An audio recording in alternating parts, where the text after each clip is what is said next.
Então, boa noite a todos e todas. O meu nome é Luiz, eu sou integrante do DCE, estudo Direito na Universidade Federal de Santa Maria.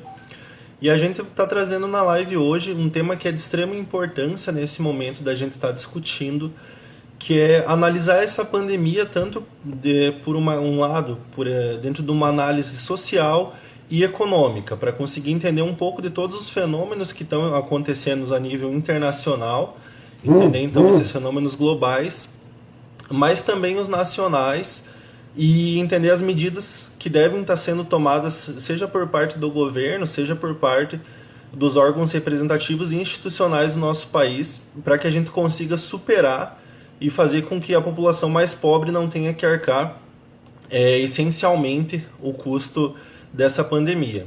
Logo, logo a gente vai iniciar, eu só estou esperando o pessoal entrando.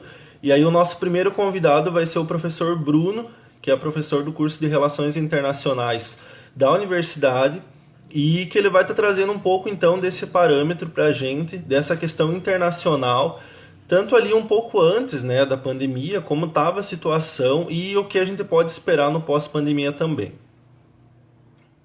Já gostaria também de aproveitar o momento para convidar vocês, para quem ainda não viu, o Diretório Central das e dos Estudantes lançou ontem um abaixo-assinado pelo cancelamento do semestre na universidade, tendo em vista, então, com base nas medidas que a gente vem tomando ao longo desses dias e análises que a gente vem fazendo, com base também na pesquisa de opinião pública que a gente lançou no início do mês para estar sabendo qual era a realidade dos estudantes nesse momento, durante a pandemia, né, com um regime de exercícios domiciliares especiais, mais conhecido por rede. E com base nisso, a gente lançou então esse abaixo-assinado para conseguir então fazer com que a categoria discente seja realmente ouvida e que ela faça parte, né, tanto da construção quanto das decisões que vão ser tomadas pela universidade. Então, quem ainda não assinou, pode estar assinando. O link do nosso abaixo-assinado está na bio da nossa página, do nosso perfil do Instagram, e também está no nosso perfil do Facebook, DCE UFSM. Eu já vou iniciar então com o professor Bruno, já vou adicionar ele então para a gente poder dar início à nossa live dessa semana então. Então, primeiro eu gostaria de agradecer pelo senhor ter aceito o nosso convite de estar participando nessa semana na nossa live e trazer um pouco então do seu conhecimento que você pode estar contribuindo junto com a gente para a gente conseguir entender um pouco melhor os fatores sociais, econômicos, geopolíticos também, né, dessa pandemia. Quando o senhor quiser dar início, já dá para começar. E lembrando a todos que daí vão enviando perguntas ao longo da fala do professor Bruno, que daí, abrindo uma possibilidade, eu já faço as perguntas para a gente conseguir gerar essa interação. Beleza. Então, pessoal, gostaria de agradecer o DCE pelo convite, né? Porque acho que é bem importante essa mobilização que vocês têm feito. Eu admiro aí o engajamento que vocês têm tido, que vocês têm, né? Desde que eu entrei no FSM, que eu tenho acompanhado as mobilizações de vocês, de tirar o chapéu, assim, né? Eu tenho que reconhecer isso. E fiquei muito honrado aí pelo convite que vocês me fizeram. E vou tentar ser bem breve para dar espaço para a outra professora participar também. E de acordo com o que a gente conversou aí previamente, né? Para quem não me conhece, então, Luiz já me apresentou, né? Eu sou professor do curso de Relações Internacionais, de graduação da pós. E eu preparei aqui uma fala rapidinha em dois grandes tópicos aí, né? Numa primeira parte, fazer um diagnóstico do pré-crise e da crise da pandemia no Brasil e no mundo. E num segundo momento, pensar em um prognóstico, assim, né? Em que tipo de cenário nos espera daqui para frente, que tipo de mundo a gente tende a se deparar, né? Nos próximos anos, na próxima década, tá? Então, começo da história, assim, é para ser mais um bate-papo mesmo, né? Mas eu tenho interpretado essa crise atual muito como uma tragédia anunciada que nem de acidente aéreo, assim, né? Porque um acidente aéreo nunca é um erro só, né? É sempre uma sequência, é sempre uma sequência de erros, de incidentes aeronáuticos que vão acendendo várias luzes amarelas e que conforme as pessoas não vão identificando essas luzes amarelas, essa sequência de elos, de erros, culminam numa tragédia, né? E o que a gente está vendo hoje em dia aqui no Brasil é uma tragédia anunciada, né? Uma tragédia que poderia estar sendo amenizada, mas que não está, por conta dessa conjuntura que a gente está vivendo.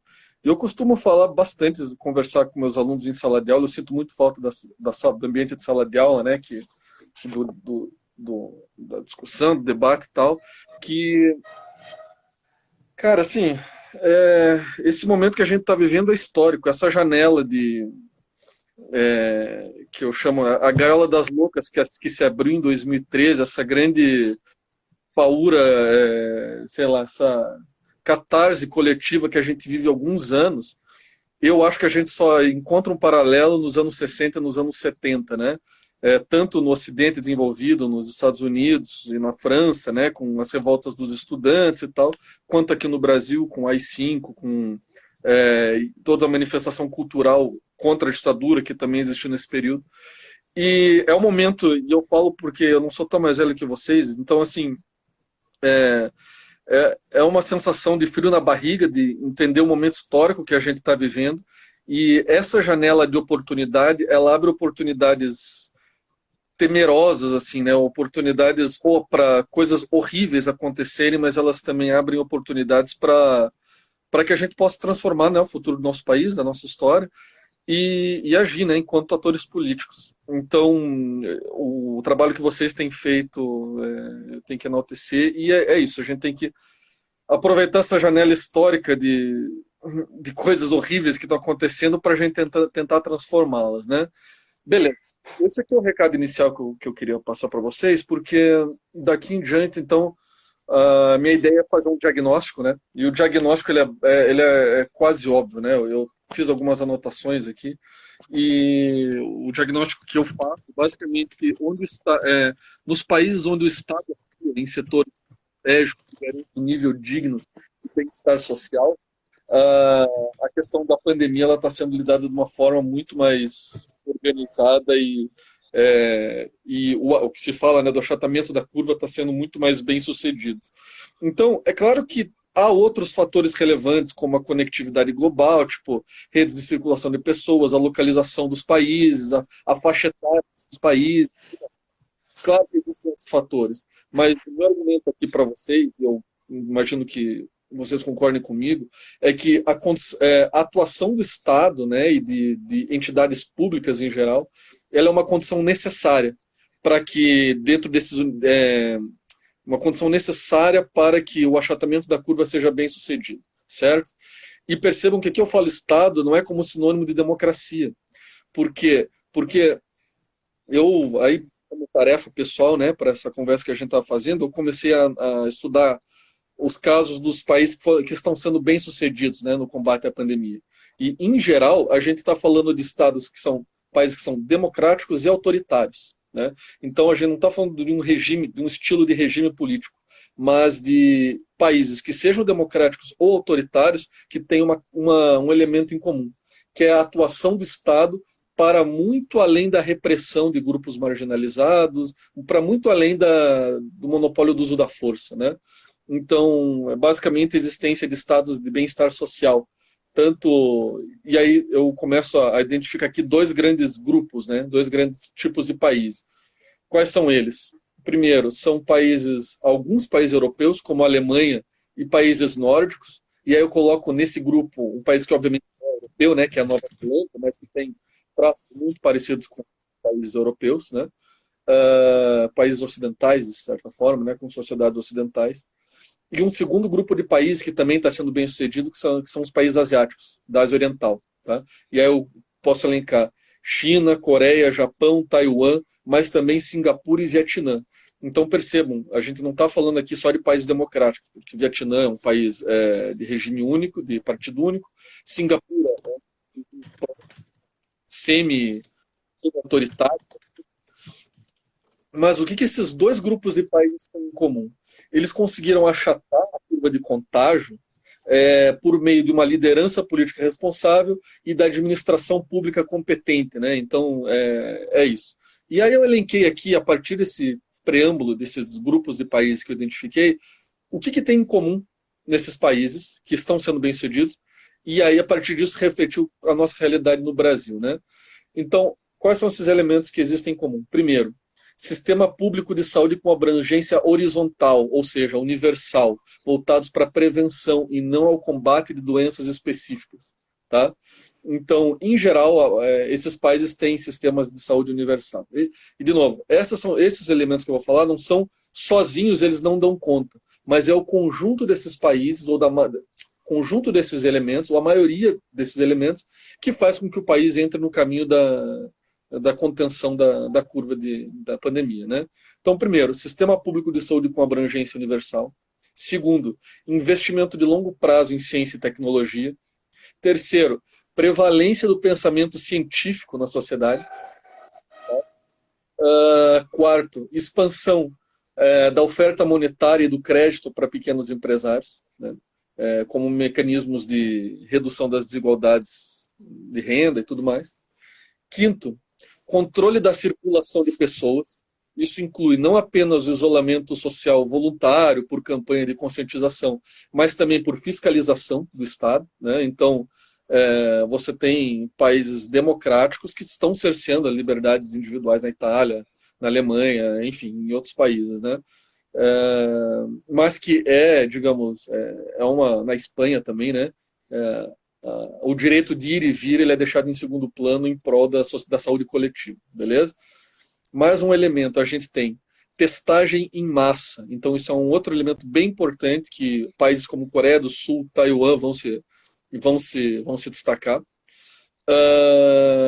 E mais um elemento importante que eu identifiquei aqui, transparência do governo, e isso é bem importante, transparência do governo, inclusive em regimes fechados, como o Vietnã e Singapura.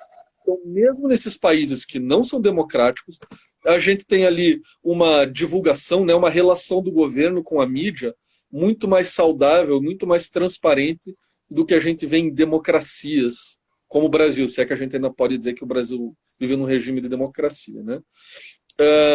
E aí tem um outro elemento que eu coloco como uma variável correlata, né, que ela não é necessária, mas que é uma coincidência que não é necessariamente uma coincidência, né, mas que está relacionada, que é o que muitos de vocês podem já ter identificado, que o pessoal está fazendo pergunta, né, que temos que considerar a disputa entre Estados Unidos e China nesse momento pós-pandemia.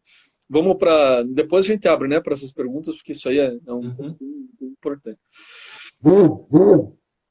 E aí, essa variável correlata que eu queria falar para vocês, que vocês já devem ter visto, é a questão de governos de mulheres que têm sido proporcionalmente mais bem-sucedidos, né?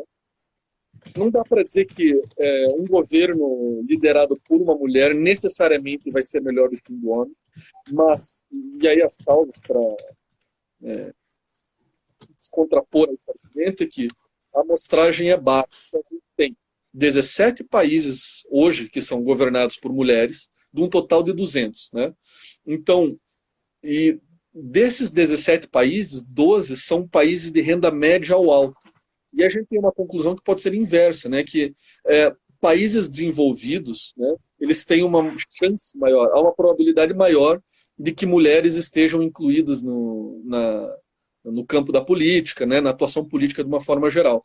Então, de novo, não quer dizer que ser governado por uma mulher é uma causa suficiente para ser bem-sucedido. Mas a estatística também mostra que boa parte dos países governados por mulheres têm uma performance melhor no combate à pandemia. E um caso específico bem curioso é dos 5 países nórdicos. Então você tem aí 5 países que são desenvolvidos, 4 deles são governados por mulheres, o único que não é a Suécia, né? E esses 4 governados por mulheres eles tiveram a taxa de mortalidade pelo Covid abaixo de 5%, né, entre quem pega e quem morre, né? E a Suécia chegou a 10%. Então, os 4 governados por mulheres são pelo menos metade da taxa de mortalidade do único governado por homem. Isso é suficiente para dizer que o governo por mulher é melhor do que por homem? Não, né? Mas existe aí uma relação correlata que é importante, né? Uma questão interessante para a gente pensar. Beleza. Em contrapartida, você tem países que têm fracassado. E, de novo, e aí a gente tem países que têm fracassado tanto democracias quanto regimes não democráticos, né? E qual é o perfil desses que têm fracassado, né? E aí os elementos que eu identifiquei são governantes que têm utilizado a pandemia para concentrar poder, ou seja, para passar reformas no Congresso ou, né, emitir decretos, no caso de autoritarismos, para concentrar poder e atacar a mídia, né? Então, você tem concentração de poder, você tem o segundo elemento importante, que é ataques à mídia, né? O oposto da transparência que os países bem-sucedidos estão fazendo. Então, países que estão sendo muito pouco transparentes, né, na relação com a sociedade, com a mídia, e tentativas de silenciamento de críticos, né? E aí, um outro elemento bem importante, que é oposto ao que está acontecendo nos bem-sucedidos, né? Que é a tentativa de recorrer a um pensamento não científico. E aí eu descobri aqui, por exemplo, o Ministério da Saúde da Indonésia, que no começo da pandemia teve poucos casos, enquanto os outros países asiáticos estavam muito pior, e ele chegou a falar que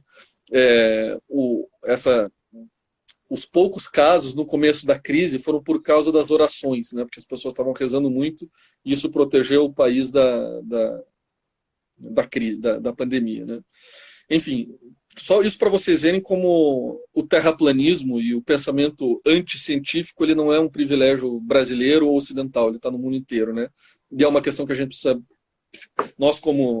vocês como estudantes e nós em geral como cientistas políticos, cientistas sociais em geral, é um tema que a gente precisa parar para pensar. E eu quero retomar isso mais para frente. Beleza, então eu elenquei aqui esses elementos que têm sido, até onde a gente pode ver, né, fundamentais para que países sejam bem-sucedidos no combate à crise. E aí a próxima pergunta é: o que o Brasil está fazendo? Em relação, por exemplo, ao sistema público de saúde, a gente tem um processo,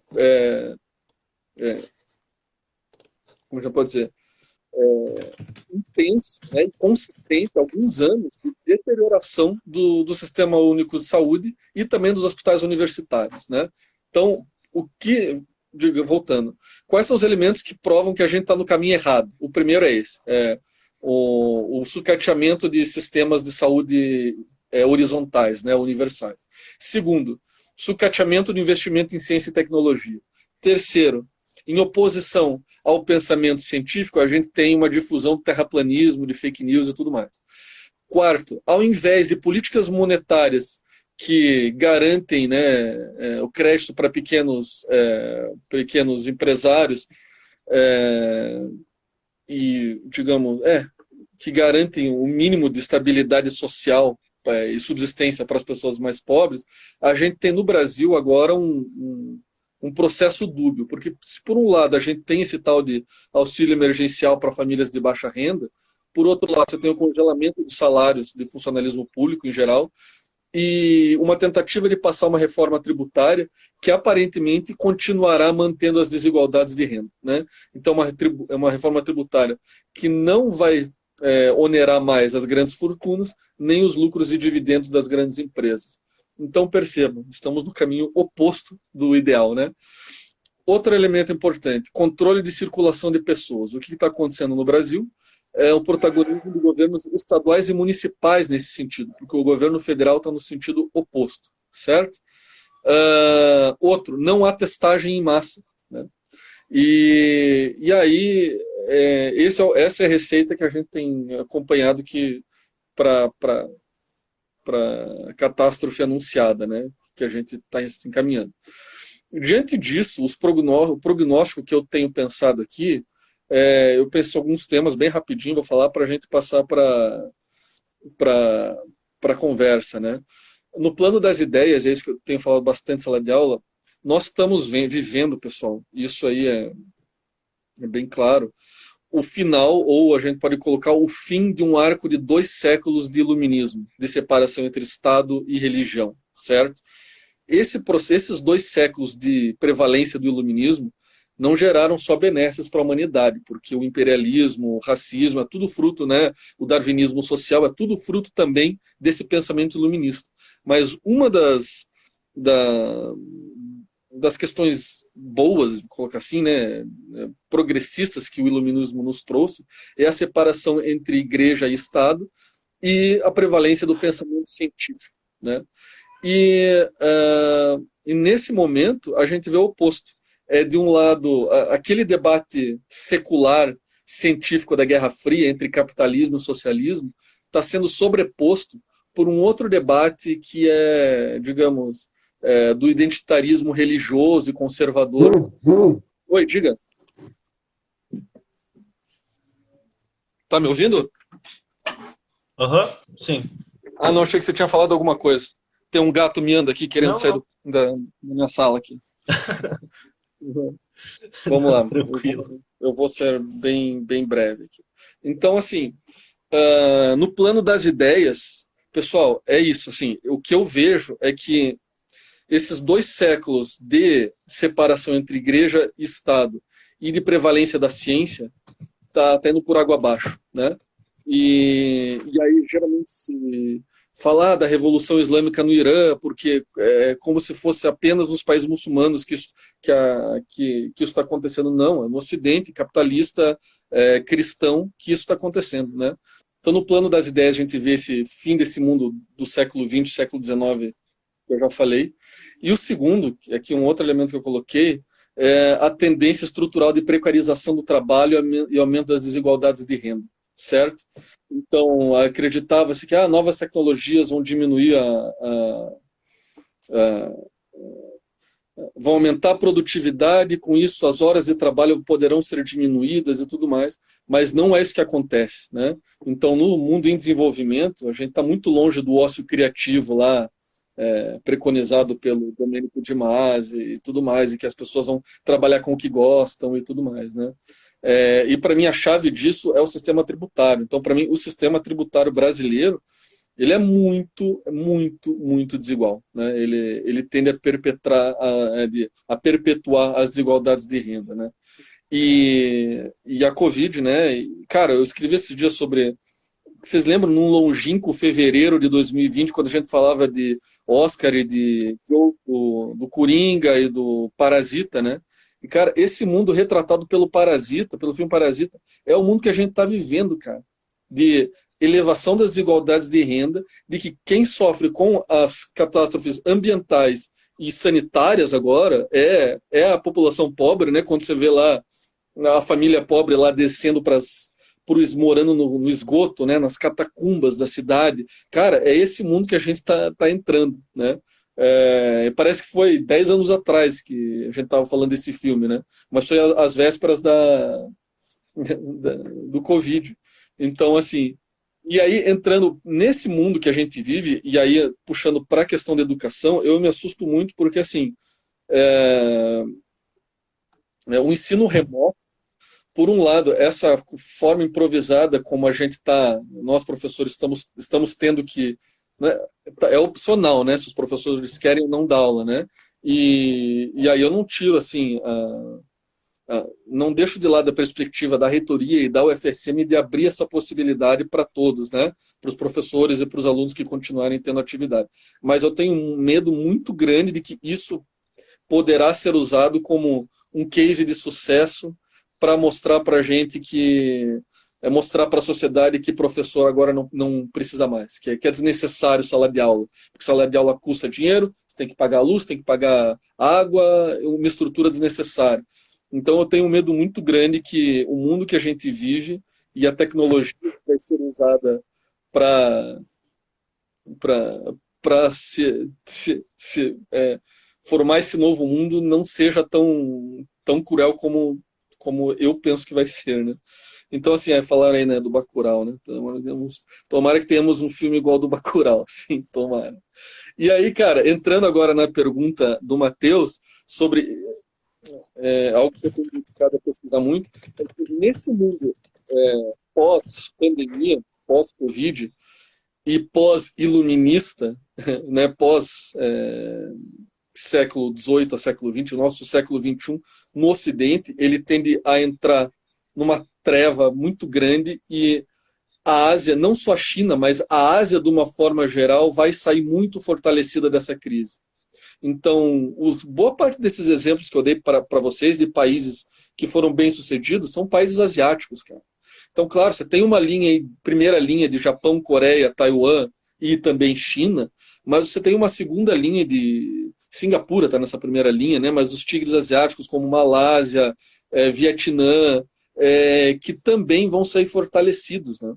Então, a disputa entre China e Estados Unidos ela vai continuar. No plano militar, os americanos vão continuar sendo capazes de conter uma grande expansão chinesa para águas azuis, né, para águas oceânicas e tal. Mas no plano da economia, a economia americana vai se esvaziar, tem se esvaziado cada vez mais, porque eles têm vivido um processo do que o autor que eu estudo muito, Giovanni Arrighi, chama de expansão financeira, né? Então, a economia norte-americana depende cada vez mais de Wall Street e cada vez menos de Detroit, né? Cada vez mais do mercado financeiro e menos de uma economia real, material, produtiva, industrial.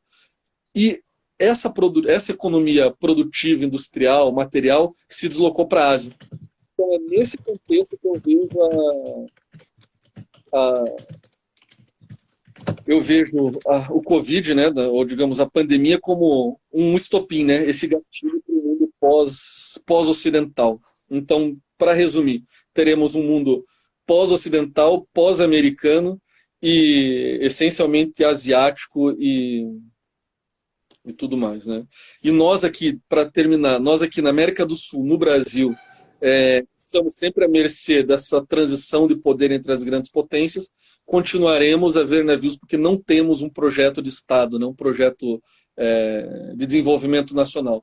E aí eu volto para o começo da minha fala, quando eu falei que todos os países que estão se dando bem, em comum, eles têm um Estado com uma elite ilustrada, digamos, que tem noção da sua responsabilidade e atua como um Estado de bem-estar social. O que acontece agora no Brasil é o oposto, é o esfacelamento desse Estado, desse mínimo Estado de bem-estar social que foi construído nos governos do PT, né? Então o cenário é tenebroso e o alento que eu digo para vocês é que, apesar de tenebroso, é um momento histórico que a gente está vivendo. E vocês, nos seus 20 e poucos anos, têm que ter muita energia para lutar contra isso. E eu, dos meus 30 e poucos anos, também estou aqui para ajudar vocês da forma que der. E é isso aí. Pessoal, quem quiser fazer mais perguntas, então a gente vai continuar aqui com o professor Bruno. A gente tem mais uma pergunta, professor Bruno, que é em que questão a economia do Brasil ocorre, que é da Beatriz. Em questão a economia do Brasil, o que ocorre? Então, assim, a pergunta ela é breve, mas ela é muito profunda, né? O que tem acontecido no Brasil é que a ascensão da China gerou uma reprimarização da economia nacional, né? Então, e o PT, inclusive, surfou muito nessa reprimarização da economia. E tem muita coisa que dá para falar. Eu quero chamar a atenção para vocês a um elemento importante que é a dinâmica de disputa entre as elites. Opa, alguém fez uma... Entendendo no seu próprio programa de... já vamos entrar na China. Ainda sobre o Brasil, pessoal, assim... massas, né? Entender a psicologia das massas aí. Oi? Não. Então a gente tem que entender o que está acontecendo com as massas, entender a psicologia das massas e entender essa esse debate transversal que não é secular, mas é um debate identitário religioso que está abrangendo as massas. E, subindo o degrau para o andar das elites nacionais, a gente precisa entender que também está havendo uma disputa muito grande entre as elites nacionais no Brasil. Porque, de um lado, você tem uma elite ligada à indústria e à construção civil, que teve muito atrelada ao regime militar e, ironicamente, também muito atrelada ao PT, né, aos governos do PT.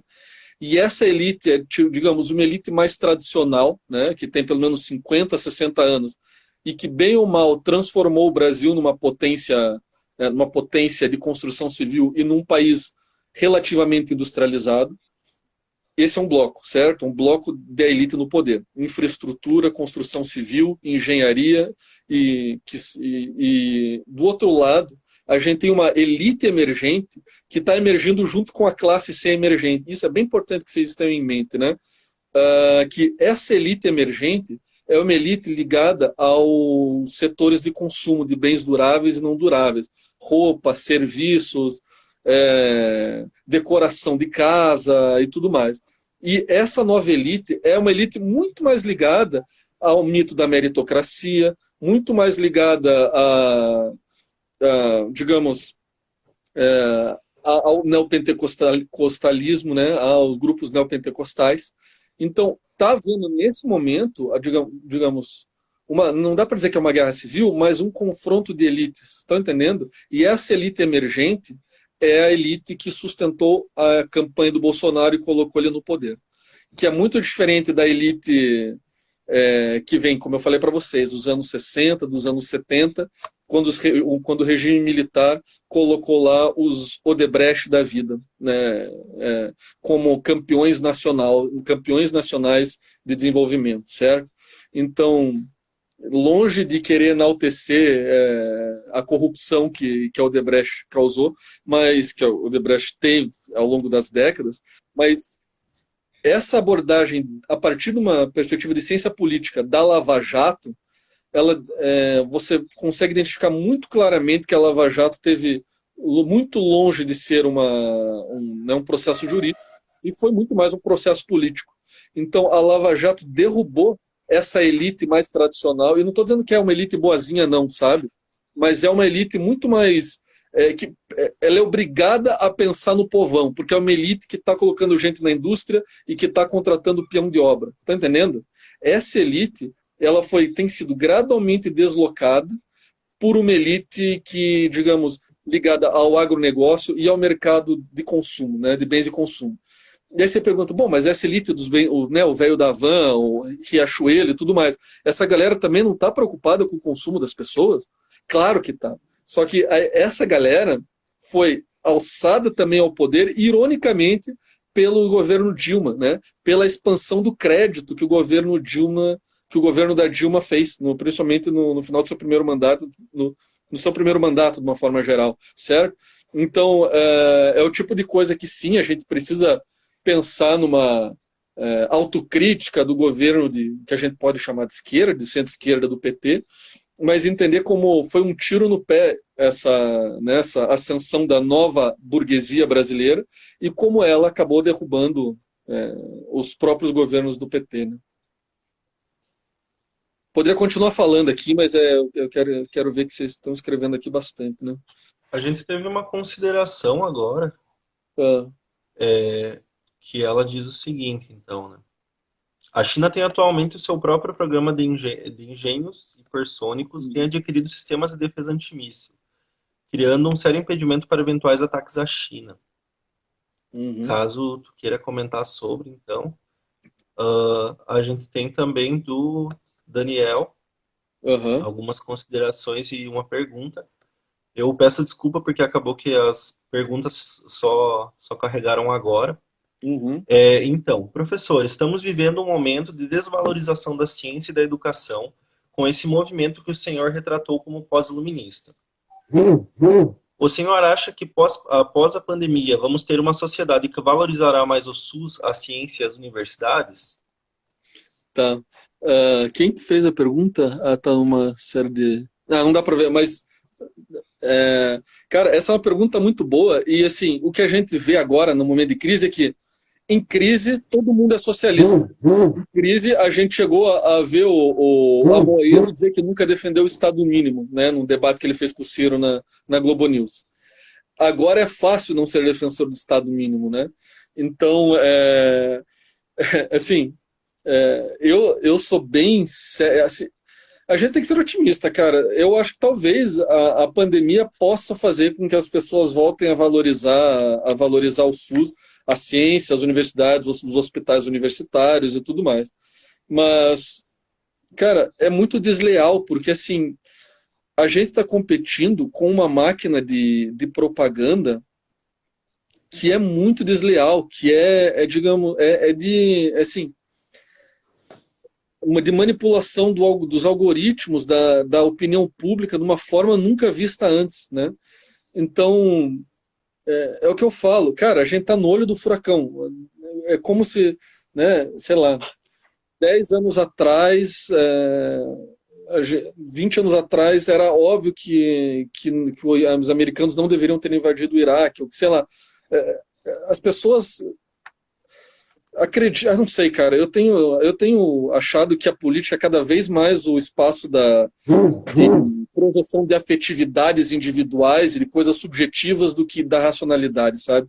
Eu não sei o que vocês acham. Então, é muito difícil a gente, nas ciências sociais, tentar racionalizar, tentar interpretar essas coisas que às vezes fogem da nossa racionalidade. E é por isso que eu acho que a antropologia tem um papel importantíssimo aí, porque eu acho que das ciências sociais é que mais se aproxima claro, da psicologia, que não é ciência social, né, mas das humanidades em geral. A antropologia é um campo que a gente tem que buscar um diálogo maior, assim, porque são os antropólogos que estão indo nos guetos urbanos, que estão estudando né, as dinâmicas psicológicas, familiares e tudo mais, entendendo o que faz com que as pessoas tem uma afetividade para votar num candidato que vai ser muito ruim para eles, né? Então é muito assim, é isso.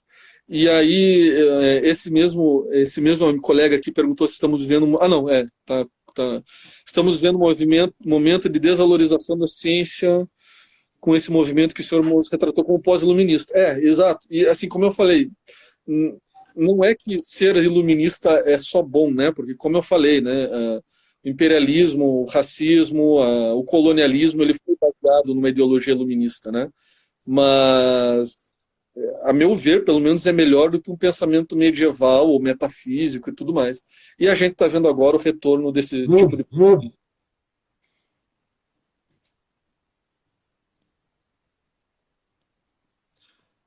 A gente teve essa contribuição, então, do Daniel também, né?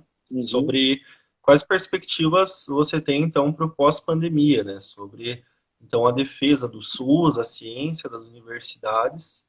E Uhum. também, uma outra pergunta da Malu, que acho que ela linka muito, né, com o que o senhor trouxe aqui para a gente, sobre essa questão de quem é mais impactado com a pandemia, né? Então, a pergunta dela vem no sentido de qual a visão do professor em relação ao impacto do Covid-19 nas periferias.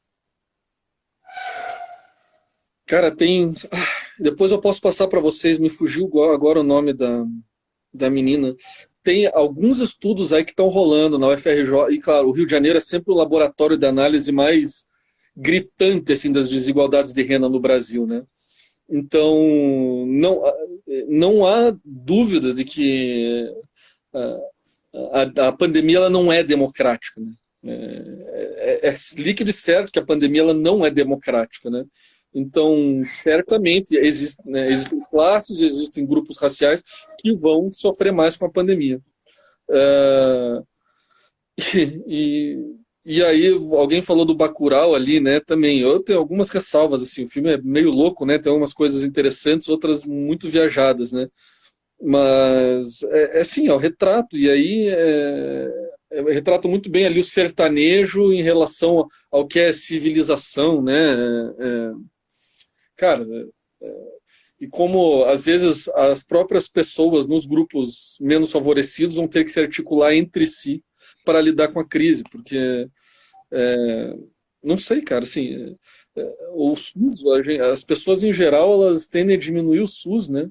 Mas vocês assistirem qualquer coisa do Drauzio Varela, você entende o porquê que o SUS é sobrecarregado, né? E que sem ele o Brasil o Brasil pararia, né? Então, eu não tenho uma resposta para te dar, porque eu não sou entendido de saúde pública, né? Mas, de fato, isso aí Cara, pode anotar aí. As próximas catástrofes ambientais e sanitárias, elas vão continuar sendo, tendo endereço e renda específicas para atacar, né? Então, e o caso dos Estados Unidos é muito clássico também, porque além do Covid agora, que está matando muito mais gente do que poderia, você tem o caso do Katrina. Vocês lembram do furacão Katrina em 2005? Cara, quem que morreu no Katrina? Vocês lembram? É negro pobre da Louisiana. É tipo, a periferia de uma região periférica dos Estados Unidos, entendeu? E aí, como lá não existe um sistema único de saúde e de coisas mais elaboradas, cara, as pessoas passaram a morrer de fome no pós-pandemia, né? Então é bem curioso. Aí vai mais uma sugestão aí para vocês. É, de um livro da Naomi Klein chamado Capitalismo, tem Capitalismo de Choque e Capitalismo da Catástrofe, né? Não, deixa eu ver aqui como que é o nome. Deixa eu procurar aqui que eu tinha esse nome. Capitalismo do Desastre. E digamos, a partir da destruição que o capitalismo, que muitas empresas acabam lucrando, né? Então, o caso do Katrina e da Louisiana foi muito disso. Tem documentários e livros que falam disso, como o sistema de saúde particular e de construção civil vão se aproveitar da destruição para reconstruir e fazer muito dinheiro em especulação imobiliária e tudo mais. Vamos lá. A gente tem mais uma pergunta também, agora do Diogo. Então, sobre esse cenário pós-pandemia também, né? E quais as mudanças que o senhor enxerga como possíveis no campo da política brasileira interna e externa também? Beleza. Fala, Diogo, beleza? Diogo, acho que tá mestrando ali de Relações Internacionais, já bati uma bolinha com ele, inclusive. Cara, assim, o Diogo deve estudar essas coisas, né? Você tem ali os modelos de análise de política externa e você tem ali graus de mudança, né? Você tem pequenos desvios de táticas de política externa, mudanças de objetivos estratégicos de mais longo alcance e guinadas completas de política externa, né?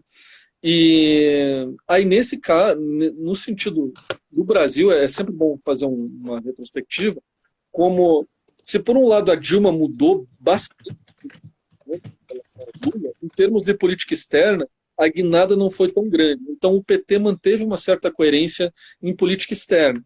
E isso inclui o que alguém mais aí comentou sobre os setores nacionais de construção civil, no campo imperialista, né?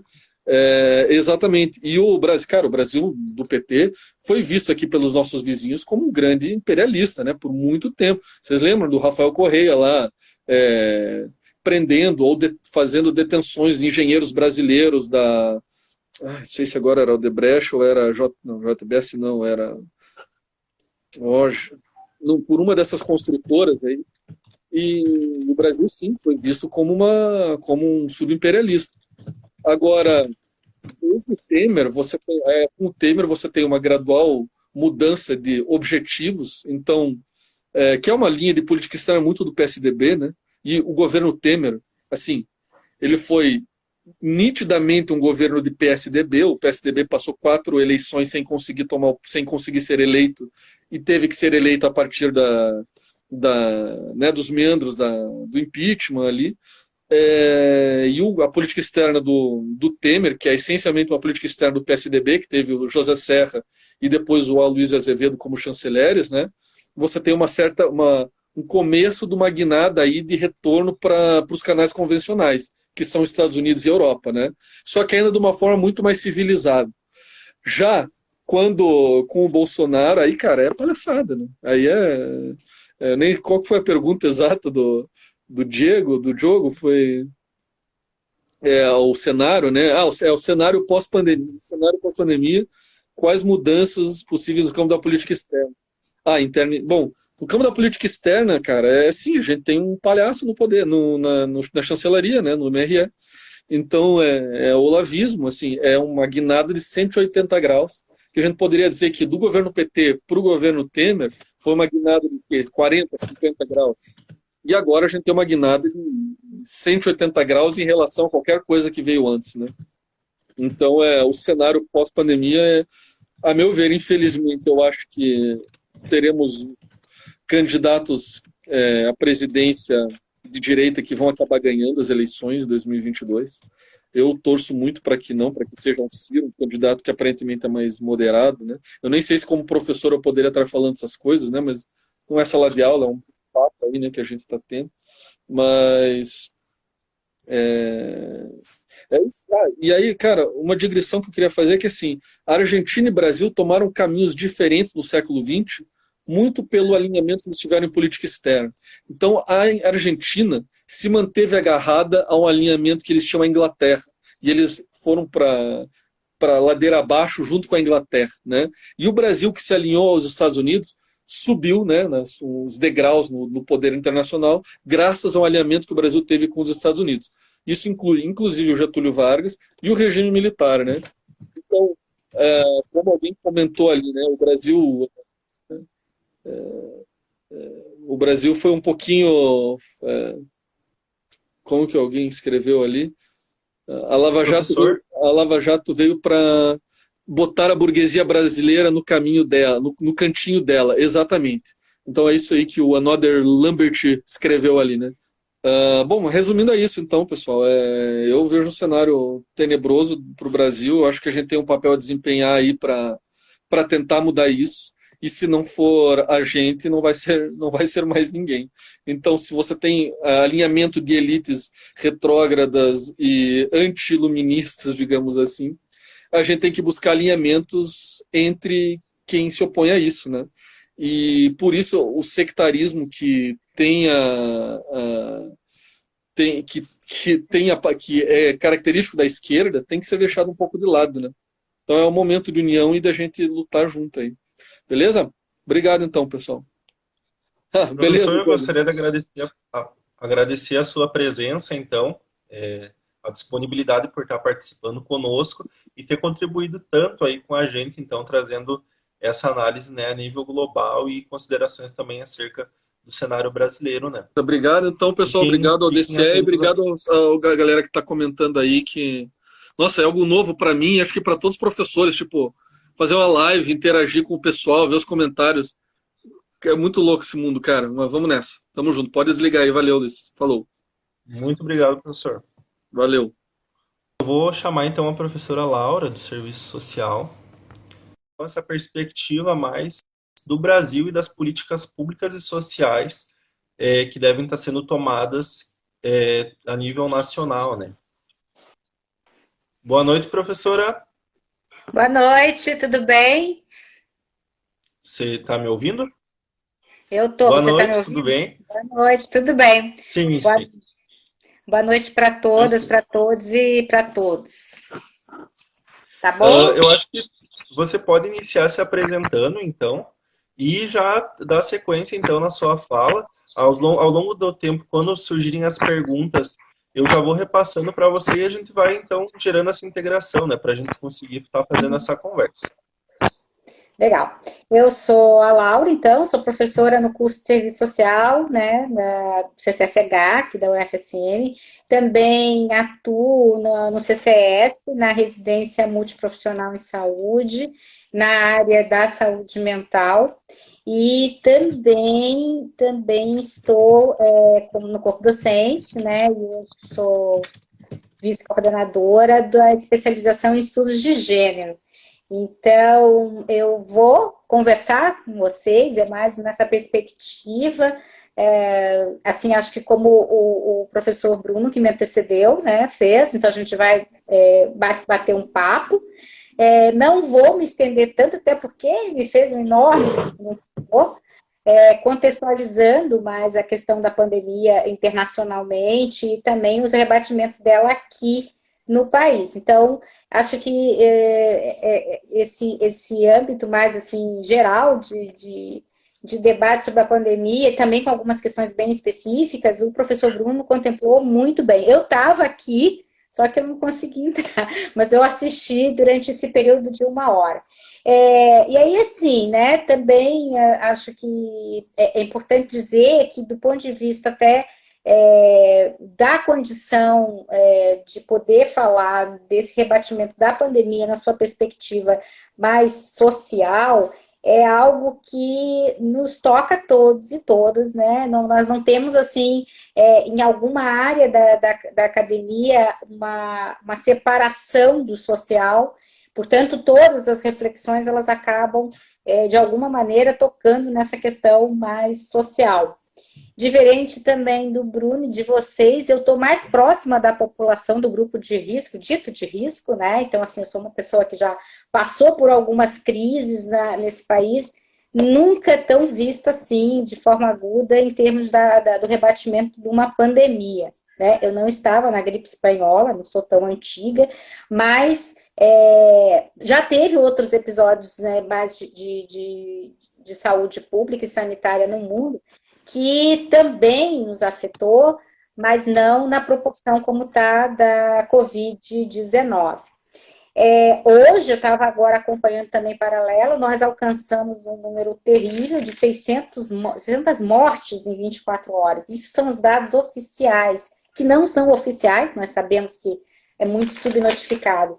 E acho que uma discussão sobre social, ela tem que levar em conta essa repercussão que também vai ser a curto prazo e médio prazo demográfica, né?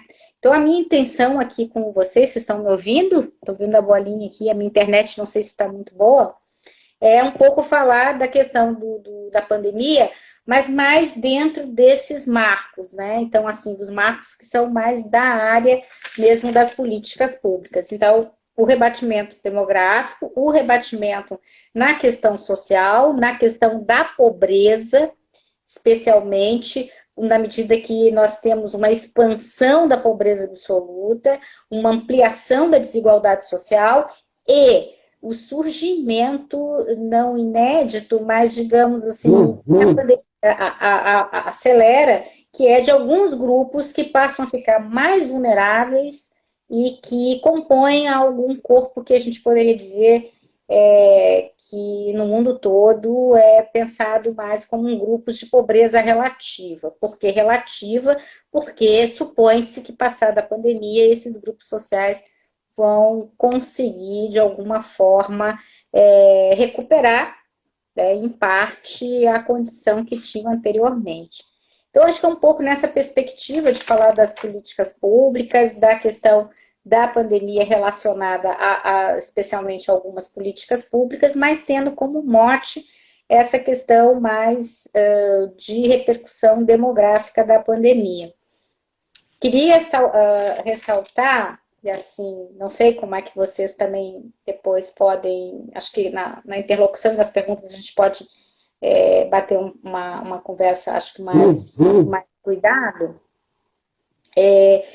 particularmente a questão da seguridade social, que no caso do Brasil, ela é constituída de 3 grandes áreas de políticas públicas sociais, que é a saúde, a assistência social e a previdência social. Essas 3 áreas de política pública social, elas estão sendo extremamente tensionadas. E são tensionadas no mundo inteiro, tá? Foram tensionadas, é o gato que está correndo aqui, tensionadas no mundo inteiro.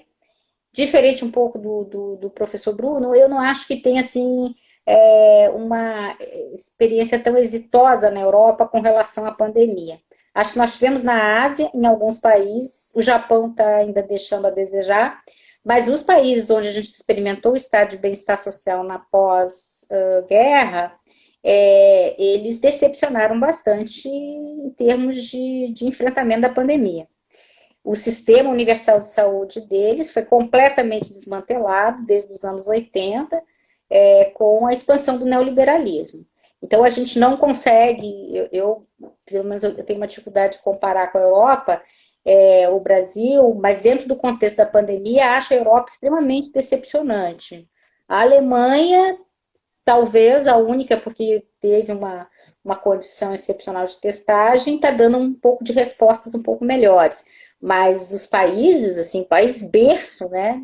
É, o Reino Unido, a própria Espanha, a Itália, que tinha um sistema de saúde muito, no qual o SUS brasileiro foi inspirado, quando a gente coloca os números absolutos, né, de contágio e de letalidade, são absolutamente dramáticos e decepcionantes. E aí, trazendo de volta para cá, para a nossa Seguridade Social, como eu disse, nós temos 3 áreas hoje muito tensionadas e que passam um pouco conjuntamente aos nossos olhos, quase que como áreas que estavam de uma hora para outra, né, elas estão de uma hora para outra, a gente percebe, né, completamente colapsadas, mas assim, são campos de política pública que foram fortemente atingidos também pelas reformas e também no campo da saúde, a longo prazo, pelo sucateamento da saúde. Todas as reformas que tiveram a inspiração também neoliberal, também de redução do Estado, na perspectiva da abrangência das obrigações do Estado com a população, elas são hoje exigidas e, de uma hora para outra, elas não vão dar respostas. Elas não vão se tornar, de uma hora para outra, áreas de política pública que garantam proteção e segurança à saúde e segurança social. Simplesmente porque elas foram não só sucateadas, como é o caso da saúde, mas elas foram, ou mesmo que organizadas, mas recentemente como assistência social, elas sempre receberam reduzidamente atenção e também prioridade. A Previdência Social, vocês sabem bem, desde os anos 90 vem sofrendo reformas e recentemente passou por uma completa deformação, né? Hoje, para vocês terem ainda mais um elemento para pensar o quanto está sendo perversa essa pandemia, quando a gente fala de 600 óbitos num dia, quando a gente fala de quase 8 mil óbitos e vai a muito mais, a gente também está falando de pensões. A gente está falando de pessoas que vão passar a ser pensionistas dentro dessas regras atuais, que são regras muito perversas para as pensões. E estamos falando também de uma sobrecarga do sistema a médio e curto prazo, com também toda essa baixa demográfica que a gente está vendo. O Brasil, inclusive, ele está mostrando que não só, né, a geração mais envelhecida, mas também gerações mais, exatamente do momento mais produtivo, que é essa faixa entre os 30 e os 40, os 30 e 40, 30 e 39, também está vindo muito a óbito. Então, tem também uma repercussão previdenciária que também a gente também precisa considerar. Por isso que eu falo da Seguridade Social, um campo que hoje é tensionado, é exigido e não responde. O Sistema Único de Saúde é uma conquista brasileira, é uma conquista nossa, da classe trabalhadora, e aí, né, colocamos sobretudo a classe trabalhadora, mas é uma conquista da sociedade. E ele é um sistema que, mesmo sucateado, ele é tão Estado, ou seja, ele é tão Estado, ele não é governo, que mesmo tensionado, em alguns lugares do Brasil, ele está respondendo. Ele está conseguindo responder nesse contexto de pandemia. Em outros já não responde. E não responde por quê? Porque foi abandonado. Não é o sistema que é ruim, ou é o sistema que tem problema. Pelo contrário, ele é o sistema mais democrático, mais universal do planeta. Não há sistema como o SUS em lugar nenhum. Mas há gestões, e muitas gestões, péssimas e descomprometidas com o sistema, uma atrás da outra. Então, a gestão do SUS, os compromissos do Estado brasileiro, dos governos, não do Estado, dos governos brasileiros com o sistema único, hoje mostra na carne literalmente, porque as pessoas estão indo para a unidade de saúde no país e não estão conseguindo ser atendidas, ou então são atendidas já quase em óbito. Lógico que não estou falando daqui de Santa Maria, nem do Rio Grande do Sul, né? Embora a gente tenha uma subnotificação louca, a gente ainda está, né, o estado do Rio Grande do Sul, numa condição que é diferenciada. Por enquanto, nós temos duas regiões no Brasil que até o Centro-Oeste é uma região que surpreende nesse sentido, também considerando a questão da renda da população, mas são as duas regiões do Brasil, a Sul e o Centro-Oeste, na região Sul e região Centro-Oeste, que estão dando respostas um pouco melhores. Contudo, mesmo dando respostas melhores, quando a gente olha com um pouquinho mais de lupa, com mais atenção, dentro do nosso estado, no Rio Grande do Sul, a gente tem disparidades regionais, também com relação ao enfrentamento da pandemia. E isso eu acho que é uma coisa que é bacana das perguntas virem para a gente tentar problematizar um pouco por que isso acontece, né? Mesmo num estado que está aí dando respostas razoáveis, porque não tem assim, né, pessoal? Estava ouvindo o professor Bruno e estava pensando, não tem experiência boa num contexto desse, não tem. Não tem nem resposta. As respostas que a gente está tendo à pandemia, quando a gente pensa a Ásia e alguns países, e aí a gente está falando de um país capitalista, né? A gente está falando, por exemplo, da Coreia do Sul, é muito distante, né, inclusive culturalmente, tem aspectos muito distintos do nosso. E em termos de quantidade populacional também. Tamanho de país também, cultura, porque é uma série de elementos que tornam assim um pouco difícil essa análise comparativa. Mas sim, ainda é na Ásia que a gente tem, digamos assim, o menos ruim, porque quando a gente fala de uma pandemia, de um vírus que está imobilizando sistemas econômicos, imobilizando a condição humana de ir e vir, a condição humana de produzir, né, entre aspas, a condição humana até de viver, né, em sociedade, coletivamente, a gente não está falando de nada que é bom em lugar nenhum, ou que está sendo enfrentado quando você pega o número de pessoas que são adoecidas, e também os trabalhadores da área da saúde, a gente tem lugares onde, até por uma questão de não ter sistema público, como é o caso dos Estados Unidos, se tem uma letalidade, uma morbidade altíssima. O caso brasileiro, voltando aqui, que eu acho que é o que mais nos interessa.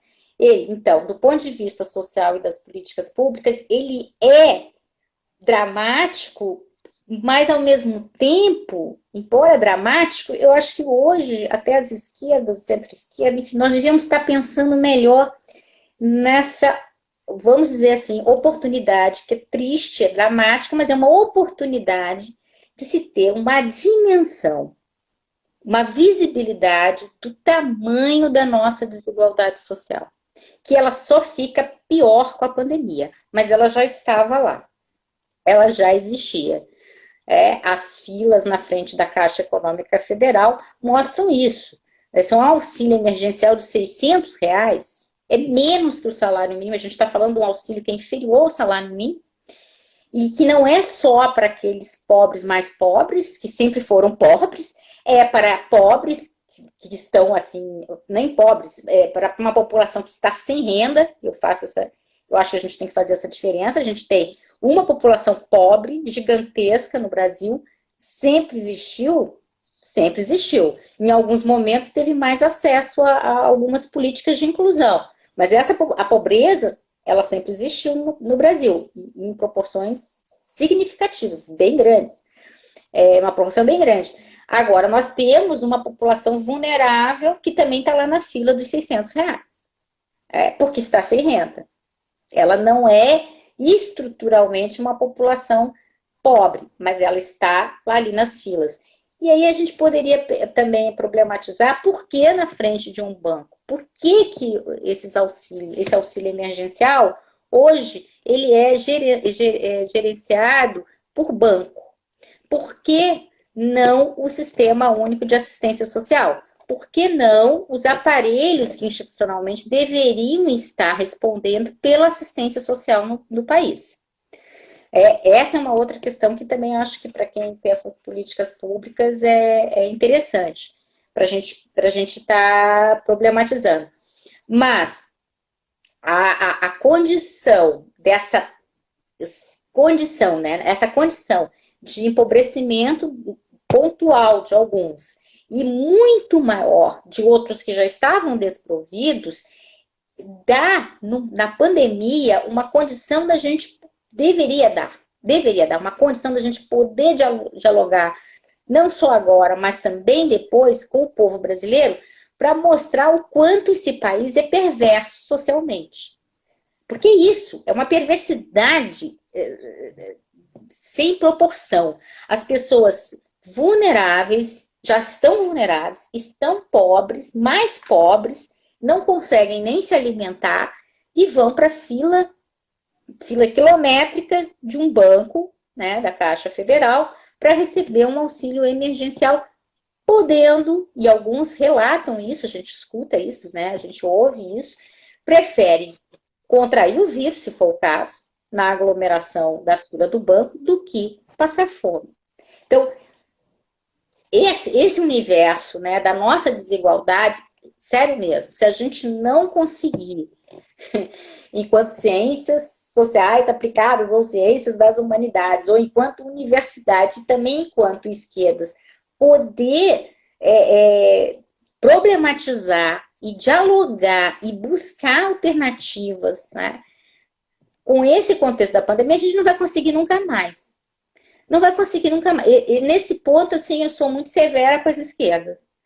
E sou severa no sentido de que a gente está realmente muito está muito silenciado, ou silencioso, ou até conivente, né? Porque a gente, há pouco falava da questão dos servidores pagarem a conta do Estado, desse Estado aí que está governado por esse monte de gente perversa e antidemocrática, mas a conta, quem vai pagar são trabalhadores do setor público. E aí a gente tem senadores nossos, né, votando. A gente não consegue ouvir uma voz, né, uma interlocução crítica sobre as alternativas que estão sendo apontadas. A gente fica nesse bate-bola aí, dentro da pauta, que é a pauta da própria loucura, da própria condição de esfacelamento da hegemonia desse governo, e aí a gente fica horas falando do Sérgio Moro, e a gente não aprofunda um debate mais crítico com a sociedade sobre o que está sendo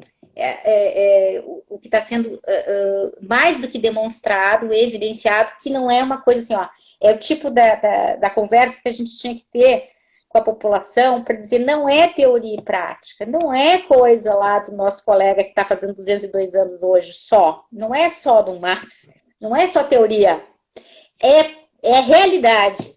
A gente está vendo na realidade o que é desigualdade social. Não é papo só do petista, não é só aquele argumento, né, do nosso querido Lula. Não, meu querido. É uma realidade. E aí, assim, eu sinto muita falta dessa conversa, dessa fala, e até mesmo das esquerdas assumirem como pauta para si. A gente está sendo engolido por uma outra crise, que é a crise, também uma crise de racionalidade, né, do atual governo, e a gente acaba sendo engolido nessa crise, que é uma crise de racionalidade, ela é política, mas é uma crise de racionalidade. E não consegue fazer a discussão, o debate com a sociedade.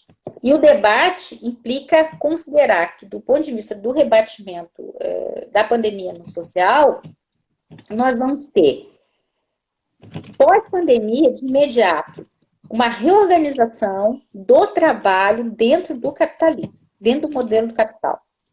E essa reorganização, muito bem, eu acho que o professor Bruno já tinha também levantado e pontuado, é uma reorganização que vai piorar a precarização do trabalho, porque ela vai trazer o adicional do trabalho que pode ser feito, já estávamos, né, caminhando para esse trabalho remoto, e para a tecnologia também, para a robótica, para uma série de meios que iam cada vez mais esfacelando o trabalho humano. Mas nós vamos acelerar esse processo. A pandemia vai mostrar que é possível fazer esse trabalho muito com pouca presença do trabalho, né, humano. E no campo da reorganização também, é muito temerável o que vai vir pós-pandemia com relação ao setor de serviços, com relação ao setor. Porque, por exemplo, assim, setor de serviços, tem muita da classe média tá conseguindo entender que gastava muito com coisas que ela pode não gastar tanto. Então, há também uma possível revisão do padrão de consumo das classes médias que afeta o setor de serviços. No outro sentido, haverá uma reorganização do trabalho por conta do impacto demográfico que a pandemia vai provocar. Né? Por enquanto, em alguns países, a pandemia está está ampliando uma desigualdade geracional. Se a gente pensa na Europa, países como Itália, Espanha, sobretudo esses dois países, com muita população idosa, ela amplia passa a ter um problema maior ainda, porque já tinha dificuldade de reposição geracional, poucos jovens, poucas crianças nascendo, e agora vai ter, além disso, poucos velhos, né? Poucos. Vai ter uma população idosa reduzida, que também impacta, como eu falei antes, lá atrás, na Previdência, porque é uma contribuição que, ao mesmo tempo que consome da Previdência, também contribui, né? Então, vai haver uma reorganização também do trabalho dentro do capitalismo em virtude da repercussão da pandemia em termos demográficos. Importante lembrar que no pós-guerra, da Primeira e Segunda Guerra, que foram próximos, no pós-Segunda Guerra, a gente teve o advento do welfare state, do Estado de Bem-Estar Social. Por quê? Porque também, não só, mas em grande parte em virtude de que as guerras produziram uma grande mortalidade jovem. Então, a força de trabalho ela foi bastante reduzida, porque foram muitos jovens que morreram, e homens. E foi no esteio do pós-guerra que a gente vê a ascensão do trabalho, né? O advento mais organizado em termos de inserção do trabalho das mulheres, mas também da ampliação de proteção social das políticas do welfare state, do Estado de Bem-Estar Social. Não tem como assegurar que isso vai vir agora. Aliás, pode ser que não, porque aí a gente não tem esse cenário. No caso brasileiro, é difícil prever o que pode ser pior, porque já está pior, né? Então, apostar que vai ficar pior, prever que pode ficar pior, é muito difícil. Por quê? Porque a gente já chegou no fundo do poço. Se a gente for pensar do ponto de vista dos direitos, das conquistas que a gente teve na Constituição, de toda a luta que a gente teve das organizações sindicais, a gente já está no fundo do poço. Previdência social praticamente está reduzida à condição do mínimo, no mínimo, mínimo, e mesmo assim os trabalhadores têm que trabalhar muito. No campo da assistência social é esse residual, né? Então, na saúde a gente tem o SUS. Na educação a gente tem a educação básica ainda pública, mas muito sucateada. Então, no caso brasileiro, eu penso que a gente não dificilmente piora. Não tem muito como piorar. Tem como, provavelmente vai ter, no campo da ciência e tecnologia. Porque também ciência e tecnologia não se faz de uma hora para outra. Então, toda essa restrição no campo da ciência orçamentária, todo esse desmando que está acontecendo no campo da ciência e tecnologia, a gente vai sentir em 5, 10 anos. Então, para a ciência e tecnologia, sim, pode ficar pior. Mas para as outras políticas públicas, é difícil imaginar um cenário pior. Até porque não vai ter como privatizar mais. Porque aí também tem um rebatimento da pandemia, justamente por precarizar o trabalho, pela renda cair. Então, tem alguns aspectos da pandemia, porque no caso brasileiro já está péssimo, muito reduzido, que fica difícil imaginar que vai reduzir mais no campo das políticas públicas, tá? Ainda, então, na repercussão da reorganização do trabalho, eu acho que a gente também tem que ressaltar que, num primeiro momento, possivelmente vai ter mais uma inflexão dos movimentos migratórios, mas quando se tiver condições de vacinação, de testagem, isso vai acontecer, né, em 2, 3 anos, possivelmente, até porque os países mais afetados em termos de força de trabalho, eles vão voltar a precisar da migração para poder ter, né, força de trabalho enfim, retomar algum desenvolvimento. Então, essa questão do movimento das populações, num primeiro momento, provavelmente vai ser bem contido, mas em pouco tempo, né? Assim que se tiver condições de vacinação e testagem, isso vai voltar. E talvez volte até mais acelerado, exatamente porque tem repercussão em termos de demográficos nessas populações. Ainda é cedo para a gente poder afirmar, mas possivelmente esse movimento de contenção da globalização, e aí também das políticas internacionais também de proteção, como quando a gente fala de saúde, a gente está falando de uma política que está internacional para o enfrentamento da Covid, é algo que talvez, assim, muito rapidamente, assim como rapidamente a gente segura, né, rapidamente vai voltar a ter esses fluxos migratórios. Eu acho que tem aí também, no pós-pandemia, uma perspectiva de reformas do Estado, e aí isso pode ser que impulsione algumas mudanças aqui para melhor. Porque eu já falei, aqui para pior não fica, mas talvez para melhor. Melhor no que sentido?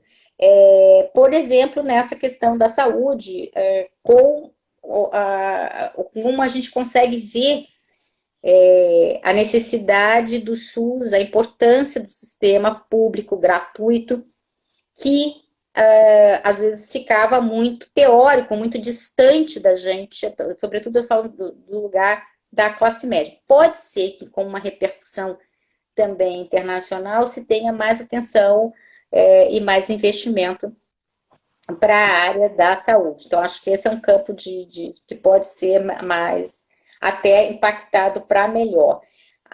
Ainda no campo das reformas, talvez, por isso eu acho que a gente tinha que ter mais atenção com a Seguridade Social como um todo.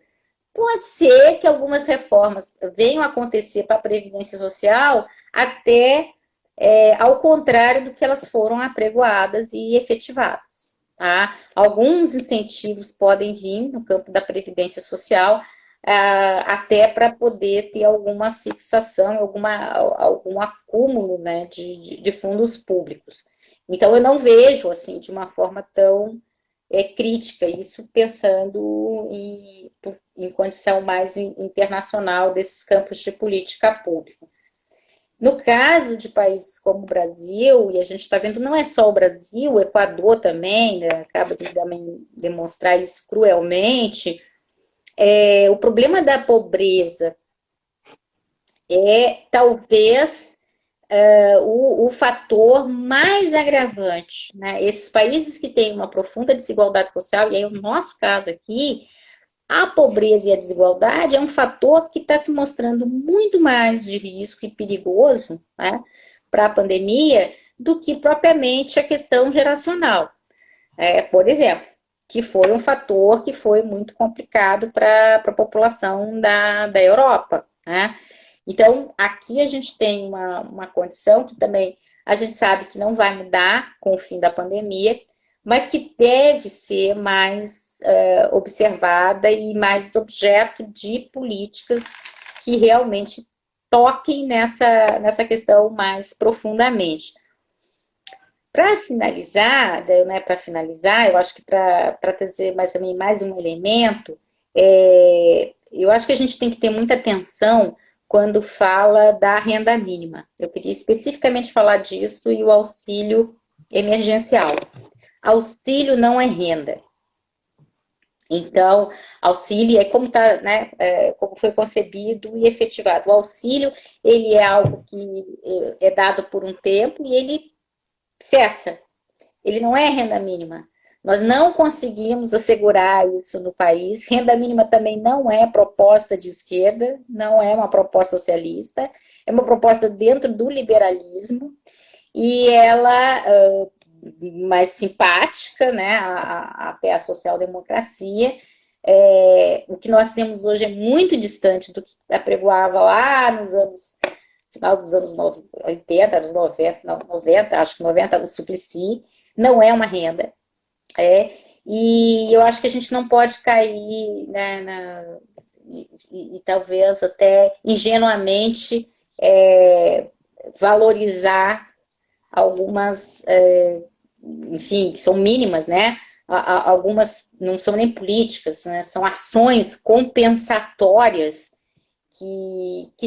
elas são exclusivamente garantidas por ultraliberais como o Guedes, desde que mais adiante puxe de alguém que está sendo investido, que é o caso, né? Vai puxar adiante no próprio setor público. Mas também por uma preocupação com a violência social, com a potencialidade que a fome pode produzir na revolta, na indignação das pessoas. Nós temos um povo muito... também é cultural isso, né? Que ele vai precisaria ser muito mais tensionado, talvez, para se revoltar, né? Para ter uma reação social mais forte, mais aguda, mais intensa. Mas chegaria a tal se continuasse na desproteção, né, de alguns recursos. Eu acho que, em síntese, assim, acho que do rebatimento mais da pandemia nos aspectos de ordem social, o que eu queria trazer para a conversa aqui com vocês é mais o rebatimento, então, no campo da seguridade, mas a seguridade pensada como saúde, assistência social e previdência social, não só uma política, e esse rebatimento também que é de ordem mais demográfica, que vocês que são assim bem jovens vão ainda ter um tempo para poder ultrapassar no tempo histórico, talvez, algumas das repercussões imediatas dessa pandemia. Oxalá seja, né? Porque outras gerações vão ser mais ainda, vão ficar muito mais marginalizadas em termos de condição de volta da pandemia e poder ingressar em mercado de trabalho, poder ter alguma renda. A geração que está aí entre os 30 e os 40 é uma geração que vai ficar muito afetada. Né, já estava afetada por conta da questão do desemprego e vai continuar sendo afetada em virtude do que vem de precarização de salário e de condições mais adiante. Bom, acho que para concluir, que aí eu não sei se tem algumas perguntas, era um pouco isso que eu tinha pensado em abordar outras coisas, mas aí o Bruno foi super bom, assim, facilitou muito para mim. Tá bom? Uhum. Professora, então, a gente teve algumas perguntas durante a tua explanação. Tem uma pergunta que eu acho que ela vai linkar com uma outra que foi feita, então eu vou ler essas duas junto, para a gente poder trabalhar nessa perspectiva e depois partir para as outras. Essa pergunta ela já veio de antes e ela se refere ao seguinte: como podemos enxergar o posicionamento do governo federal como necropolítica? E a outra pergunta: com o congelamento das políticas públicas que são básicas para a população, como você entende as eleições mediante este caos, principalmente para as populações negra, indígena e pobre? Bom, com relação às políticas do governo, do desgoverno do Bolsonaro, eu acho que a gente já tem até a resposta, né? Elas são antipolíticas, elas são completamente orientadas por uma lógica que diz respeito a qualquer condição de cidadania. Então, as políticas, elas vamos pegar o exemplo da própria Previdência Social, né, que não foi um projeto do governo Bolsonaro, mas que foi acelerada com o governo Bolsonaro. É uma política que acaba, eu falo muito da Previdência, às vezes parece que é uma coisa de aposentado. Não é. Previdência e segurança para qualquer trabalhador desde que ele inicia. Se ele começar com 18 anos, a gente está falando de Previdência Social. É um governo que, desde da sua organização enquanto instituição, tem pilar que é um pilar de desmonte. Ora, esse desmonte, ele desrespeita todas as condições de vida, mas ele tem um direcionamento brutal para a condição de algumas populações que foram e continuam sendo espoliadas. E aí entramos no terreno da repercussão das políticas mínimas, quase nenhumas, combinadas com políticas de matança, né, que a gente vai chamar de segurança pública, é matança, que elas combinadas, elas exterminam grupos sociais. Então, a gente fala das populações mais espoliadas, mas a gente tem que dar para essas populações gênero, raça, etnia, classe social. A gente fala de pobres, de negros, de negras, de indígenas, de quilombolas. Essas populações, elas sempre estiveram, a gente não pode ficar atenuando, era bom antes. Não era bom. Teve momentos em que elas foram mais incluídas. Ponto. Nossa desigualdade é horrível. Contudo, esse governo ele tem uma lógica destrutiva, perversa, que vai além. Quase como um governo assassino nesse sentido.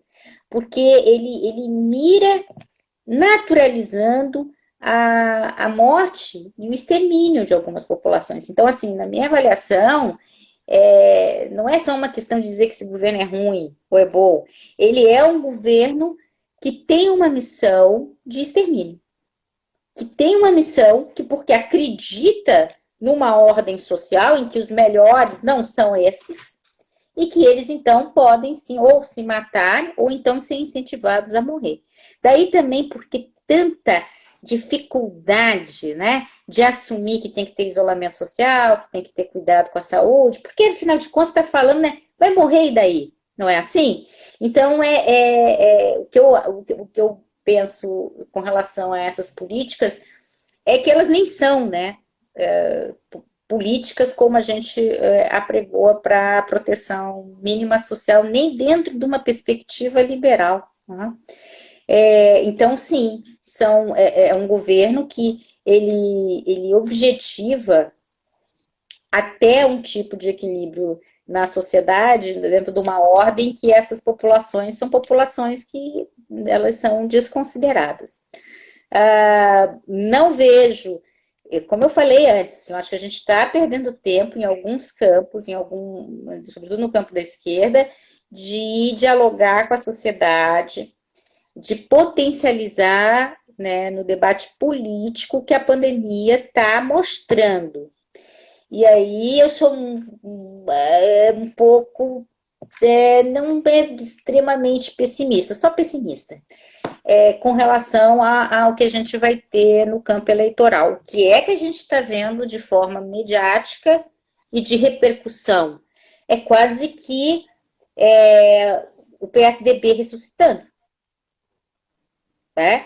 A gente vê movimento para manter ex-ministro do DEM.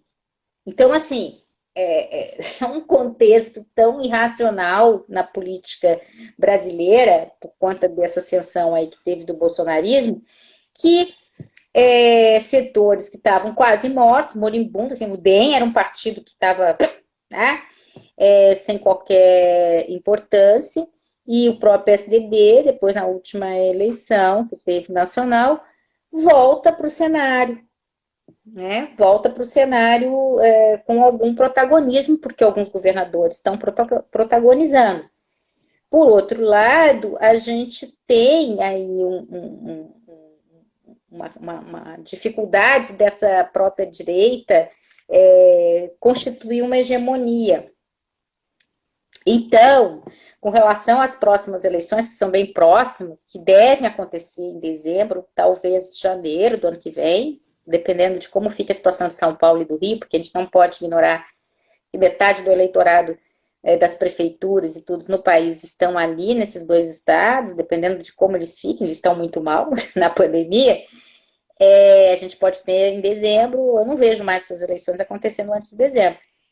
A gente pode ter alguma condição, né, de poder ter aí uma esquerda, um centro-esquerda aí retomando alguns espaços, mas desde que a gente consiga dialogar, debater com a sociedade e mostrar por que a gente veio num momento como esse.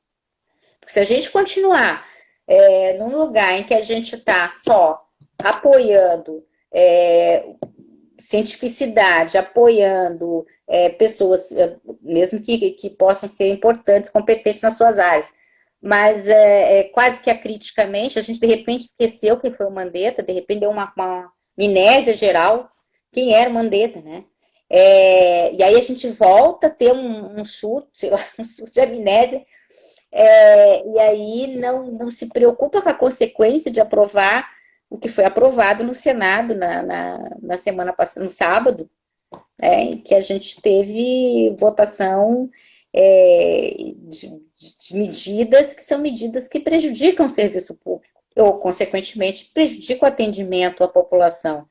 Eu acho que se a gente não tiver atenção na esquerda, nas esquerdas, para poder assumir um protagonismo e ter uma identidade política durante a pandemia e pós-pandemia, babaus. Mas é um babaus assim, a gente vai ter uma disputa da extrema-direita com isso aí, com a direita.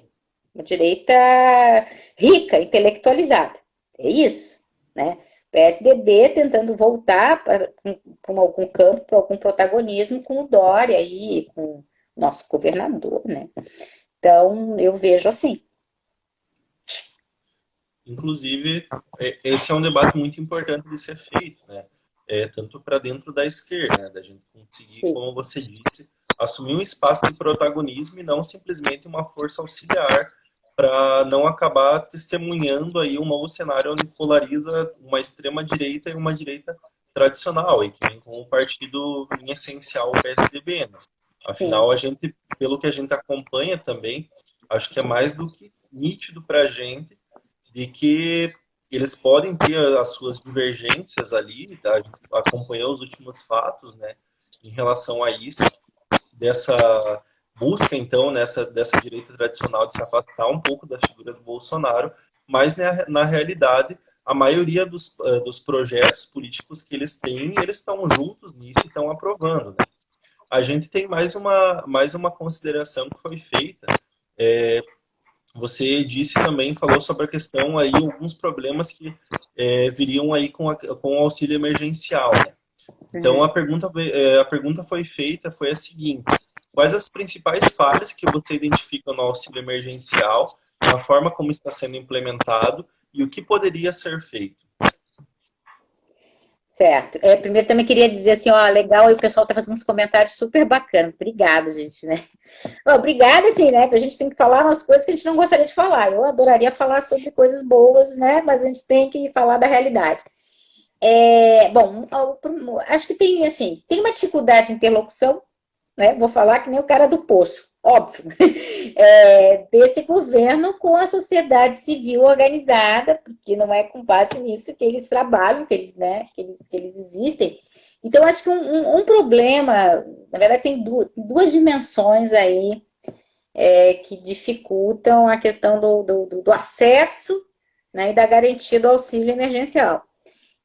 Uma é que se trata de um governo que está fazendo isso contra gosto, mais por uma imposição do momento, e que não tem o traquejo, não tem a prática política de dialogar com setores sociais organizados. Por quê? Porque poderia ser por aí, né? Poderia ser com as associações, com as centrais, enfim, da favela, com as outras centrais, com organizações da sociedade civil, se daria esse diálogo e convergeria o auxílio para os aparelhos de assistência social e também poderia ser para o INSS. Não estou dizendo que a Caixa não deveria pagar nada, não é isso.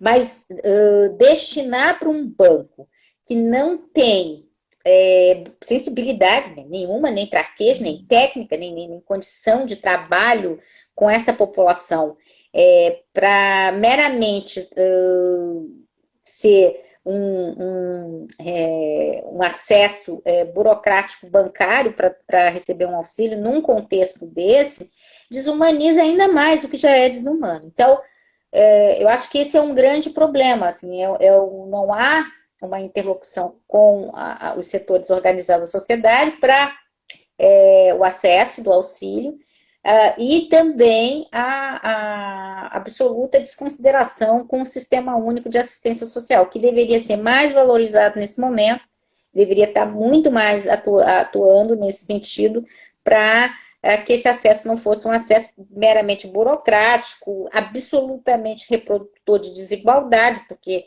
é uma loucura, grupos sociais vulneráveis que não têm acesso à internet. A gente discute isso na universidade, quanto mais com a população que é periférica, pobre, falar de internet, de aplicativo com essa população, né? Então, assim, sei lá, o auxílio, ele é pontual, ele é compensatório, ele deveria ser maior, ele deveria ser um salário mínimo, no mínimo, né? Ele é abaixo do salário mínimo, então já é uma coisa assim, que até para um auxílio ele é impróprio, contudo, sendo ele existindo, ele deveria ter como base um acesso que fosse mais universal para esses que estão demandando, e esse acesso universal poderia ser realizado pelo Sistema Único de Assistência, articulado em rede, sim, com a Caixa, mas teria que ter uma articulação em rede, e também com as associações, organizações da sociedade civil. Porque, de outra sorte, é isso que a gente está vendo, né? Pessoas que continuam sem receber, pessoas excluídas e se tornando ainda mais vulneráveis à pandemia em filas cheias de aglomeração, né? Então, é nesse sentido que eu vejo. E que, inclusive, também com isso a gente vê a presença cada vez maior de grupos ali da sociedade civil, então, que se voltam então, para fazer arrecadações de alimentos, para conseguir, então, fazer esse papel que, na realidade, é um papel do Estado, né? Então, sim, também é importante justamente não romantizar essas ações e, enfim, saber que o papel essencial disso é do Estado, e a partir daí a gente começa a entender, então, justamente o quão é falho, né? Às vezes a gente acaba restringindo por fazer essa análise apenas sobre um ponto de vista, talvez, do auxílio, ou uma questão muito específica, né? Mas, na realidade, como você mesmo abordou, são diversos pontos pelos quais a gente vai entender, então, que essas saídas, então, desses governos de direita e que tem esse viés cada vez mais liberal, eles não são suficientes para conseguir combater e conter a pandemia de coronavírus, né? A gente tem mais uma consideração que foi trazida também pelo Daniel Balim. Aí eu gostaria já de anunciar que a gente está chegando já num bom tempo dessa live, então caso aconteça dela cair, é por conta do limite de tempo do Instagram. A gente vai fazer então essa última pergunta, e acho que daí fica aberto também para as considerações finais a partir disso. A nossa última pergunta então há pessoas falando que a pandemia irá ajudar a Previdência, mas como você mesmo disse, temos os casos de pensões que vêm aumentando com essas mortes. Com que argumentos podemos rebater essa visão insensível e sem embasamento sobre a Previdência pós-pandemia? Essa fala, ela é absolutamente desumana, né? A pandemia vai auxiliar a Previdência de forma alguma. Não é porque as pessoas vão morrer que a gente vai ter uma Previdência Social mais justa. Pelo contrário, nós estamos falando de contribuições que vão cessar, e aí, especificamente na nossa condição aqui no Brasil, nós criamos um baita de um problema com a reforma da Previdência, porque nós estamos atingindo em cheio também uma população que poderia estar não só se beneficiando, mas também criando receita para a Previdência, né? Nós temos um problema enorme, porque tem o desemprego e ainda tem o desemprego provocado pela pandemia. Então, a gente realmente, isso repercute na Previdência Social. Por outro lado, a gente vai ter óbitos e óbitos que geram pensões. Mas são pensões que são 50%, mudou as regras da pensão.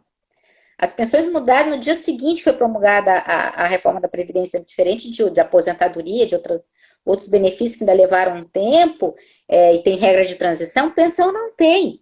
Pensão não teve regra de transição. Então, na verdade, a pandemia vai tensionar mais o pagamento de pensões, porque vai ter mais pensão para pagar, mas são pensões assim, reduzidas, no sentido de serem só 50%, para não serem mais o valor que se pagaria antes. Por outro lado, a pandemia ela gera pouca receita para a Previdência, então ela impacta na Previdência também. Na verdade, a pandemia ela é mais ainda, mais um problema para a Previdência Social, que eu só vejo uma alternativa, que é na expansão de emprego, e aí teria que ser num modelo de governo para mais, não pleno emprego, mas com mais incentivo ao emprego, para se ter mais receita previdenciária, para se ter uma melhor distribuição. Não vejo isso no cenário desse governo horroroso que a gente tem. Pode ser num próximo, mas nesse, não. E aí, de considerações finais, eu queria agradecer o DCE, agradecer essa oportunidade bacana. Também, assim, é uma coisa que a gente não está acostumado, né? Me adaptei, acho que bem. E daí, eu acho que tem muito tema para discutir, para avançar, mas não tem, assim, outro caminho, né? A gente continua lutando. Então, assim, não dá para desistir, tem que continuar lutando. É bom que tenha pessoas cada vez mais jovens envolvidas com essa luta, e tem muito tempo pela frente. E a pandemia, ela passa, o capitalismo não passa tão rapidamente como a pandemia, e aí nós vamos ter que ainda continuar tendo aí um esforço enorme para tentar transformá-lo, né? E para uma sociedade que seja melhor, justa, e que todos nós possamos ter saúde. Não falei de Cuba, que também está sendo muito exitosa. Vamos falar de Cuba no final, né? Porque a gente tem que ter assim horizontes, né? Existem horizontes. E é uma sociedade muito melhor do que essa. Tá? Obrigada para vocês, todos e todas e todos. Nós que agradecemos, professora, pela disponibilidade, pela participação e por tão enriquecedor que foi essa participação, quanto contribuiu, né, para o nosso acúmulo de conhecimento para conseguir entender melhor todos esses fenômenos que estão acontecendo. Para quem não conseguiu acompanhar a nossa live completa, ou conhece alguém que queira estar repassando, né, a nossa live, ela vai estar disponível nos stories do Instagram, da página do DCE, e mais tarde a gente vai publicar ela também no YouTube pelo nosso canal. A gente agradece a presença de todas e todos e tenha uma boa noite. Obrigada, pessoal. Obrigada aí, pessoal que está comentando. Até. Tchau, tchau, professora. Tchau, Muito tchau. obrigado. Tchau, tchau.